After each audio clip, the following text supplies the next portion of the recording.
సరిపోయిన వేద్దామన్న ఆలోచన కొద్దీ దాన్ని అమలు చేసినాం. ఉన్న మెంబర్సే మళ్ళీ ఇప్పుడు కూడా అంతే లేదు.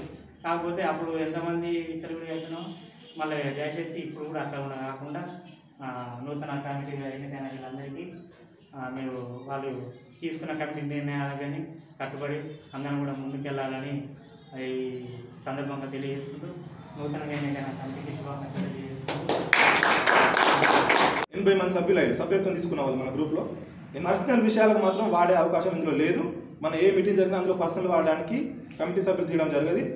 రేపు నా పదవి అయిపోయినాక కూడా నెక్స్ట్ నేను ఎవరైతే ఉంటారో వాళ్ళకు ఎంత లెక్క ఉందో అందరి సమక్షంలో అది అప్పగించాల్సి ఉంటుంది. కాబట్టి ఎన్నుకున్నందుకు మీ అందరికీ మరి థ్యాంక్స్. నా యొక్క బాధ్యత అనేది నేను సక్రమంగా నిర్వహించడానికి నా వంతు సహాయంగా 100% కృషి చేస్తానని చెప్పి బాధ్యత నాకు ఫస్ట్ టైం కాబట్టి ఇన్కేస్ నా వల్ల ఏమైనా పొరపాటు అయితే మాత్రం నాకు చెప్పండి, సర్దిద్దుకుంటా. నా కాకపోయినా ప్రెసిడెంట్ గారు కానీ వైస్ ప్రెసిడెంట్ గారు కానీ మా కార్యవర్గంలో ఎవరు చెప్పినా మేము దాన్ని సర్దిద్దుకోవడానికి ప్రయత్నిస్తాం. ఈ యొక్క యూత్ను మళ్ళీ అంటే ఈ యొక్క స్నేహ అసోసియేషన్ మళ్ళీ మనం రీకనెక్ట్ చేసుకోవడానికి దీనికి తోడ్పాటు చేసిన అంటే దీనికి సహాయం చేసిన ప్రతి ఒక్కరికి ధన్యవాదాలు. దీన్ని ఇలాగే మనం ముందుకు కొనసాగిస్తూ ఈ యొక్క కార్యక్రమం బిఎంఎస్ కార్యక్రమం అనేది చాలా గొప్ప పని. అది అంటే ఇప్పుడు మన ఊళ్ళో దాదాపు ప్రతి ఒక్కరు ఇప్పుడు ఉన్న రాజకీయ నాయకులు కానీ వేరే వాళ్ళు కానీ బియ్యం వేస్తున్నారు, ఇప్పుడు వేస్తున్నారు, ఎవరు చనిపోయిన వేస్తున్నారు. అది ఎక్కడి నుంచి వచ్చింది? అది ఇన్కేస్ మన నుంచి వచ్చింది అంతే. అంటే మన నుంచి మనం నేర్చుకున్నట్టు మనం చేసుకోవాలని చెప్పి ఈ యొక్క సమావేశంలో మాట్లాడడానికి ఛాన్స్ ఇచ్చినందుకు మీ అందరికీ థ్యాంక్స్.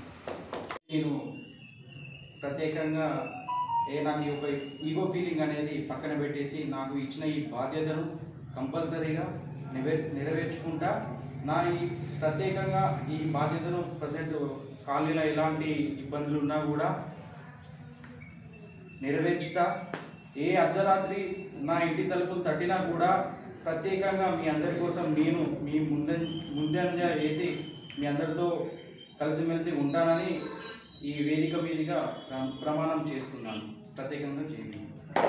మీకు ముందు తెలుస్తుంది. ఏదున్నా అందరం ప్రతి ఒక్కరు మీతో పాటు నేను కూడా ఒక సభ్యుని అధ్యక్షుని పడే నాకు అహంకారం అనేది అలాంటివి ఏమి లేకుండా మీతో పాటే సహా నేను కూడా ఒక సభ్యుల లెక్కనే నాతో కూడా అన్నీ షేర్ చేసుకోండి. నేను కూడా కమిటీ సభ్యులందరం కలిసి మాట్లాడుకొని కాలనీలో ఏ సమస్య ఉన్నా ప్రతి సమస్య అయినా మూలికలను మొదలుకొని లైట్ వరకు ఏదైనా సరే ఒక బియ్యం అనే కాదు ప్రతి ఒక్కటి మా వద్దకు తీసుకురండి. దానికి సరి అయిన ప్రకారంగా మేము మాట్లాడుకొని ఎక్కడ మాట్లాడాలో అక్కడ మాట్లాడుకొని ప్రతి సమస్యను మనం చర్చించుకొని దాన్ని ముందుకు సాగించుకోవాలని ధన్యవాదాలు. ఇక్కడే రాసిచ్చినటువంటి అర్హత కలిగిన బిడ్డలు కాబట్టి మనందరం మేధావిగా మన యొక్క సహాయ సహకారాలు ఏ విధంగా ఉండాలంటే ఒక పద్ధతి ప్రకారం పోవాలి. అది మనం నెరవేర్చాలి కంపల్సరిగా. కార్యవర్గ సభ్యులందరికీ మరొకసారి మీకు కృతజ్ఞతలు తెలియజేస్తున్నాం.